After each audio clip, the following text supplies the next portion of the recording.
আসসালামু আলাইকুম, সবাইকে স্বাগত জানাচ্ছি ইতালির পালেরমো শহর থেকে। রোমানিয়ার জন্য যারা আপনারা ফাইল জমা করতে চাচ্ছেন, বিশেষ করে কুয়েত থেকে যারা ওয়ার্ক পারমিটের জন্য অপেক্ষা করতেছেন বা এম্বাসি ইন্টারভিউর জন্য অপেক্ষা করতেছেন, সবার জন্য আজকের এই ভিডিওটা খুবই খুবই গুরুত্বপূর্ণ।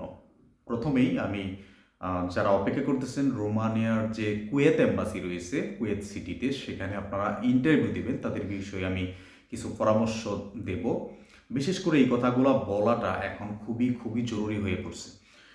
যখন আমরা বাংলাদেশ থেকে প্রথমে visa application, work permit application করি রোমানিয়ার, সেক্ষেত্রে আমরা যেটা দেখছিলাম কনসুলেট টিম, অর্থাৎ দিল্লি এম্বাসির অধীনে যারা রয়েছে, এখান থেকে একটা টিম দুইবার করে বাংলাদেশে যায়। সেখানে আমরা খুবই আশাবাদী ছিলাম যে বাংলাদেশ থেকে ভিসাগুলো স্ট্যাম্পিং হয়ে যাবে। যাই হোক, একটা সময় তারা 6 মাসের পর্যন্ত সেখানে স্টে করার পরে দেন দ্বিতীয়বার 1 মাসও স্টে করতে পারেনি।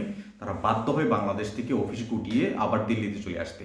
অ্যান্ড দেন যেটা আমাদেরকে সবচাইতে বেশি প্রবলেম ফেস করতে হয়েছে সেটা হচ্ছে যে দিল্লিতে ইন্টারভিউর যে ব্যাপারটা সেটা খুবই হার্ডলি করে দিয়েছিল। এখন বর্তমান অবস্থাটা কিছুটা নর্মাল, কিন্তু আমাদের সময় ভিসা রেশিও 100%-এর মধ্যে মাত্র 10%, 10 থেকে 15% বলা যেত যে 100 জন ইন্টারভিউ দিলে সেখানে মাত্র 10 থেকে 12 জন বা 15 জন সর্বোচ্চ ভিসা পাইতো। সো ওইখান থেকে ভিসা করাটা টু মাচ ডিফিকাল্ট ছিল আমাদের জন্য। ইভেন একটা বড় ধরনের আতঙ্ক তৈরি হয়েছিল যে দিল্লি এম্বাসির ভিসা নিয়ে, যেটা আমরা সবসময় আতঙ্কের মধ্যেই থাকতাম যে আসলে আমরা কি ভিসাটা পাবো কিনা। যাই হোক, যেটা আমাদের আশার কথা ছিল সেটা হচ্ছে যে মালয়েশিয়া এবং কুয়েত, কাতার, এই যে তিনটা দেশ, সেখানে কিন্তু খুব নর্মালি তারা ভালো ভিসা দিচ্ছিল, ইভেন এখনো পর্যন্ত ভালো ভিসা দিচ্ছে। কুয়েত এম্বাসির সাথে কথা বলার সাথে আমি দিল্লি এম্বাসির কথাগুলো এই জন্যই বললাম, বর্তমানে কুয়েত এম্বাসিতে, রোমানিয়ার যে কুয়েত এম্বাসি রয়েছে, তারাও সেই যে 2024, 2023, 2022-এ যে রুলসগুলো দিল্লি এম্বাসি অ্যাপ্লাই করছিল, সেটা একজ্যাক্টলি এখন অ্যাপ্লাই করতেছে রোমানিয়ার কুয়েত এম্বাসি। সো বুঝতেই পারতেছেন, ভিসা রেশিওর কথা আমি বলিনি, আপনারা হয়তো বা ভয় পাচ্ছেন। ভয় পাওয়ার এখানে কিছু এখনো পর্যন্ত কুয়েত এম্বাসিতে ভিসা রেশিও 100%-এর মধ্যে 100%-ই বলা যায়। খুব বেশি বলতে একেবারে রিজেকশন নেই। সো ভয়ের খুব বেশি কারণ নেই। তবে হ্যাঁ, তারা এখন কুয়েত এম্বাসিতে ইন্টারভিউটা খুবই হার্ডলি নিচ্ছে। অর্থাৎ আপনি ইংলিশে যদি বেসিক লেভেল আপনার জানা না থাকে, আপনি কিন্তু ভিসা পেতে হয়তো বা এখনো পর্যন্ত আজকের রিপোর্ট পর্যন্ত আমি বলতে পারি যে ভিসা রেশিও ভালো, কিন্তু আগামীকালকে বা পরের মাস থেকে সেটা চেঞ্জও হয়ে যেতে পারে। অর্থাৎ যদি আপনি ইংলিশে কথা বলতে না পারেন তাদের সাথে, আমি কথা বলতে এখানে শুধুমাত্র বেসিক ইংলিশ জানার কথা বলতেছি। বেসিকটা কি? সেটা হচ্ছে আপনার নাম, আপনার পাসপোর্ট অনুযায়ী আপনার কোম্পানি সংক্রান্ত তথ্য হয়তো বা তারা জানতে চাইবে, যেটা আপনার কোম্পানিটা কোন সিটিতে রয়েছে, আপনার কোম্পানিতে আপনার স্যালারি কত দিবে, আপনার কোম্পানি থাকা খাওয়ার যে ব্যাপারটা সেটা কি আপনার কোম্পানি প্রোভাইড করবে কিনা, বা আপনি ওয়ার্ক পারমিটটা কার মাধ্যমে পেয়েছেন, কিভাবে পেয়েছেন, আপনি কত সালে জন্মগ্রহণ করছেন, আপনি কি কাজের অভিজ্ঞতা রয়েছে কিনা, কুয়েত ছাড়াও অন্যান্য দেশে আপনি ভ্রমণ করছেন কিনা, কোনো রিলেটিভ কি আপনার রোমানিয়াতে রয়েছে কিনা, এ ধরনের বেসিক প্রশ্নগুলো আপনাকে করবে। যে কথাগুলো বললাম আপনার কাছে যদি ইজি মনে হয় যে হ্যাঁ আমি পারবো, তাহলে 100% আপনি ভিসা পেয়ে যাবেন কুয়েত এম্বাসি থেকে। আর যদি আপনার কনফিউশন থাকে যে হ্যাঁ এখানে হয়তো বা আমি এই প্রপারলি এই যে কথাগুলো রয়েছে সেটার পূর্ণাঙ্গ যে উত্তর সেটা হয়তো বা আমি দিতে পারবো না, দেন একটু কনফিউশন কিন্তু আপনার থেকেই যাচ্ছে। আমি আমি এখন যেটা আপনাদেরকে বলতে চাচ্ছি সেটা হচ্ছে, যারা ইন্টারভিউ দিবেন পরবর্তী সময়ে আমার এই ভিডিওটা এখনো পর্যন্ত দেখার পর থেকে আপনি যদি চান যে আমি ভিসা নিয়ে রোমানিয়াতে যাব, তাহলে অবশ্যই আপনাকে ইংলিশের যে বেসিকটা রয়েছে সেটাকে আপনার ইমপ্রুভ করতে হবে বা এখন থেকে প্র্যাকটিস করতে হবে। অর্থাৎ তাদের মধ্যে অ্যাম্বাসর যে অফিসার রয়েছে তাদের মধ্যে এই ব্যাড ইন্টেনশন যাতে না যায় যে আপনি ইংলিশে একেবারেই দুর্বল বা ইংলিশে একেবারেই কাছে, আপনি ইংলিশ কিছুই বুঝতে পারেন না।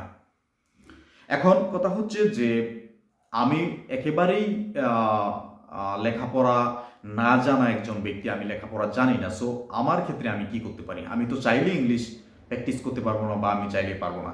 আপনাদের বিষয়টা যেটা বলবো সেটা হচ্ছে, আপনারা যদি পারেন তাহলে আপনার নামটা শিখে নেবেন। আর দ্বিতীয় কথা হচ্ছে, আপনার অভিজ্ঞতার কথা আপনি বলতে পারেন যে আমার কুয়েতে কাজ করার অভিজ্ঞতা রয়েছে 4 বছর, 5 বছর, 6 বছর। জাস্ট এতটুকু আপনারা অ্যাম্বাসেডর যিনি রয়েছেন, অর্থাৎ অ্যাম্বাসেডর অফিসার যিনি রয়েছেন, তাদেরকে এটা আপনি কোনোভাবে যদি বোঝাতে পারেন যে আপনি দীর্ঘদিন যাবৎ কুয়েতে কাজ করতেছেন বা কুয়েতে কাজ করার ব্যাপক অভিজ্ঞতা আপনার রয়েছে, তাহলে আমি আশা করি, যেহেতু ভিসা রেশিও এখন পর্যন্ত ভালো রয়েছে, সো আপনারা ভিসা পেয়ে যাবেন। যারা একেবারে ইংলিশ জানেন না তাদেরকে আমি বলবো যতটুকু পারেন ততটুকু ট্রাই করেন।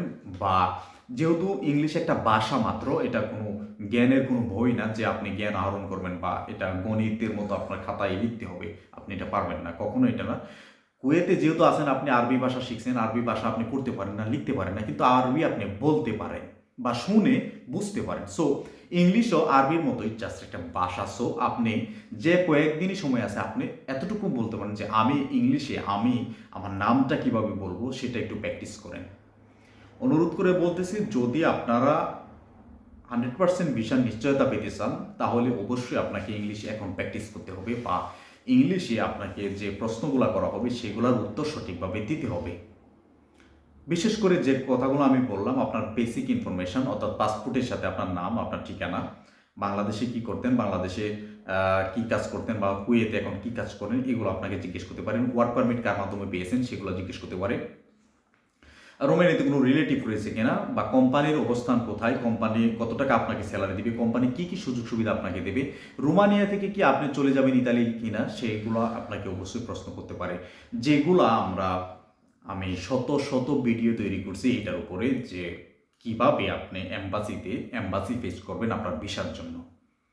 যাই হোক, সেগুলো আরও 3-4 বছর আগের ভিডিও। আমি এখন বলতেছি বর্তমান কুয়েত এম্বাসি সিচুয়েশন অনুযায়ী আমরা বলতে পারি যে এখন পর্যন্ত 100% ভিসা রেশিও রয়েছে। সো ভয়ের খুব বেশি কারণ নেই। তবে হ্যাঁ, নিজেদের জায়গা থেকে আমাদেরকে কিন্তু সচেতন হওয়াটাই সবচেয়ে বুদ্ধিমানের কাজ হবে। অর্থাৎ ইংলিশের যে প্র্যাকটিসটা, আমি বারবার বলতেছি ইংলিশের ব্যাপারটা, বারবার বলতেছি কুয়েত এম্বাসি তাদের যে রুলস রয়েছে সেটা আমল পরিবর্তন করে নিয়েছে, বা ওই পরিবর্তনের দিকে যাচ্ছে, যেটা 2022 সালে, 2023 সালে, 2024 সালে আমরা যেটা দিল্লি এম্বাসিতে দেখেছি। অর্থাৎ রোমানিয়ার যে দিল্লি এম্বাসি রয়েছে, যারা বাংলাদেশ থেকে এম্বাসি ফেস করবেন, আমি উভয়ের জন্যই বলতেছি, বাংলাদেশ থেকে যারা দিল্লিতে এম্বাসি ফেস করবেন, বা কুয়েতে বা মালয়েশিয়াতে এম্বাসি ফেস করবেন, সবার জন্যই কিন্তু একই নিয়ম প্রযোজ্য। সো ইংলিশে আপনারা গুরুত্ব দেন। আর আমি যেহেতু রোমানিয়াতে বেশ কয়েকদিন ছিলাম, রোমানিয়াতে ইতালির মতো ব্যাপারটা না। রোমানিয়াতে বেশ অনেক মানুষই ইংলিশে কথা বলতে পারে, যেটা আমি যখন বাংলাদেশে ছিলাম তখন যেটা আমাদেরকে বলা হতো যে এই রোমানিয়ানরা ইংলিশ একেবারে বলতে পারে না। তবে হ্যাঁ, আমি বাস্তবে দেখে আসছি সেখানে প্রায় অনেক মানুষই, প্রায় 10 জনের সাথে দেখা হলে 3 জন ব্যক্তি সেখানে ইংলিশে কথা বলতে পারে।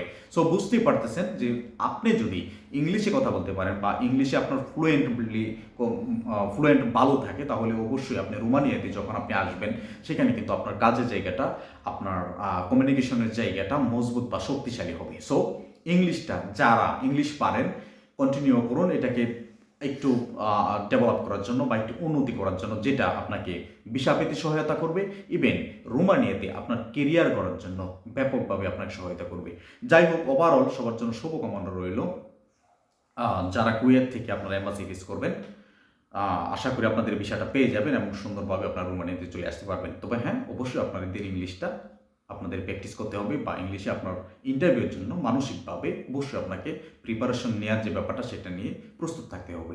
যাই হোক, রোমানিয়ার যদি কোনো নতুন আপডেট আসে অবশ্যই আপনাদের সাথে শেয়ার করব। ততক্ষণ পর্যন্ত ভালো থাকবেন সবাই। ধন্যবাদ সবাইকে।